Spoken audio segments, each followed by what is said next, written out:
All right, so now we're going to talk about some drills you can do to get better at starting, and this is going to handle basically being in the playground and being in no man's land, how to escape no man's land, okay? So they're lead push drills, they're two-person drills, okay?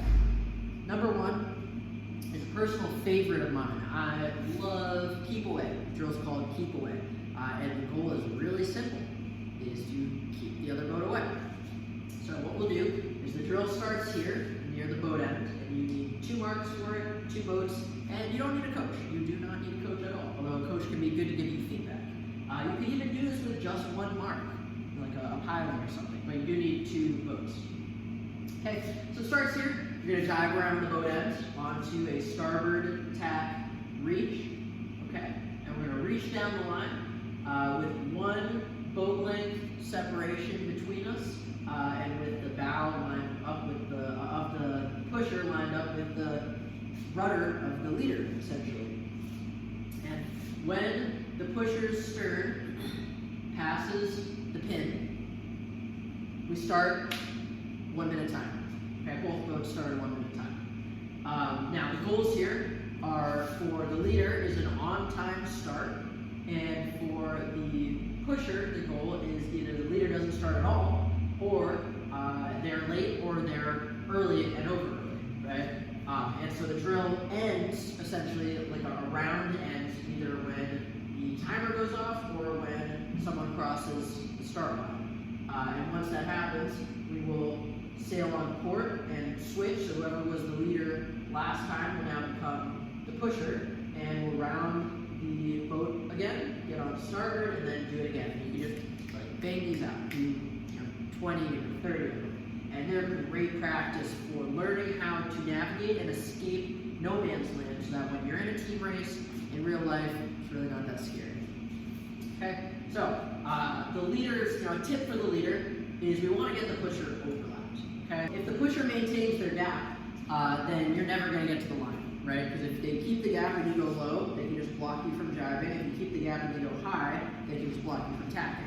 So pretty not ideal. So how do we deal with that? Well, we got to get them overlapped, because when they get overlapped, so say they're overlapped to windward, they can no longer block us from jibing, right? Same thing, if they go to leeward, we hit the brakes and they go to leeward, then we can just tack around and get to the line, right? And so I'll talk about kind of those two situations here real quick, then we'll move to the next drill, okay?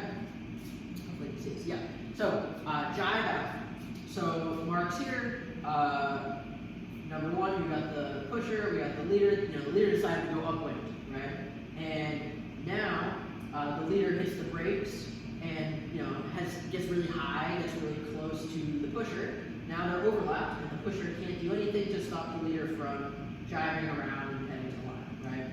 And what we're doing basically is we're using the pusher's own rules against them. And with the tack out, same thing. So the marks up here, we decided to kind of go low. So the leader's here, going low. The pusher's reacting to what the leader's doing. Kind of the opposite of usual, where the pusher is dictating what's happening, right? So the leader's going to dictate what happens here. The leader will hit the brakes. The pusher will get overlapped. Then the leader will drive around, right? So we want to basically get the pusher to hit the brake, ask the leader, hit the brakes, get the pusher overlapped to either side, whichever side is the opposite side that the the pusher is at, then we just go the opposite way. Okay, hopefully that makes sense, sort of. And this drill, we'll just continue to reset over and over and over. You can do a bunch in an hour, so that'd be pretty good. Now lead push, which this drill is a little bit more going on. The goals are simple but different. So we have, start line here again, you need 2 boats, no coach, or even just one end of the line, right? But it's good to have the pin, because you could kind of end up getting low, potentially. When we start on a starboard tack beat reach, going over the boat, as soon as we go over the boat, both boats are going to round down to a broad reach. So we're not going to wing, and we're not going to be a state of beat reach, we're going to do a broad reach, jib reach downwind, right? At that moment where the pusher's stern passes the starting line, we're going to start our watches for a minute.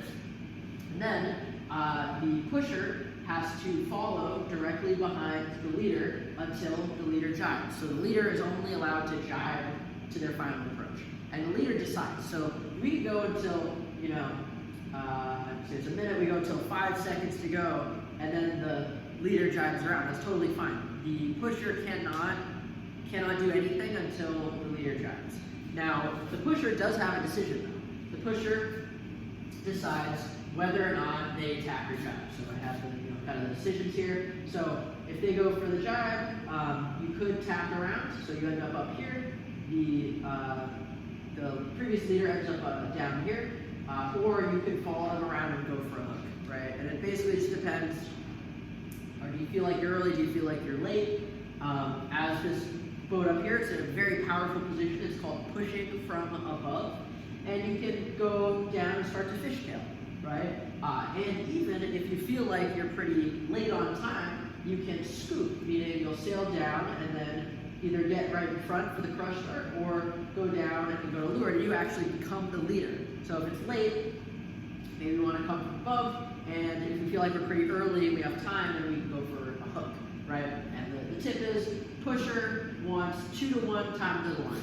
So we have the line here. You need to basically have the ability, and I do this in your warm-up, to estimate how long, how many seconds it's going to take at full speed to get to the line. So I'm sailing at full speed. Okay, I think it's 20 seconds to the line, 10 seconds to the line, whatever. Then when you're down speed, because we're kind of fishtailing, we're slowing, we can kill about half of the time we have to the line. So we can slow down, then we speed up. And so basically, if you feel you have 10 seconds to the line, then that matches up with 20 seconds to go on the watch, right?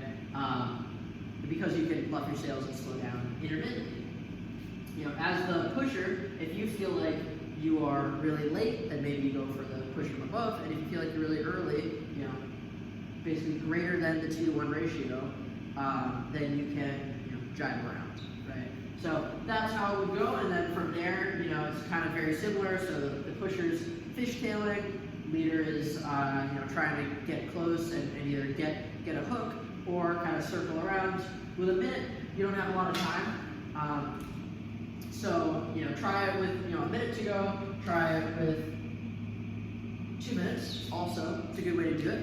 And that'll kind of give you more time to practice the final approach phase, where maybe you step up, maybe you do a circle, whatever. But this is really just kind of learning how to navigate the playground. This one is learning how to navigate no man's land.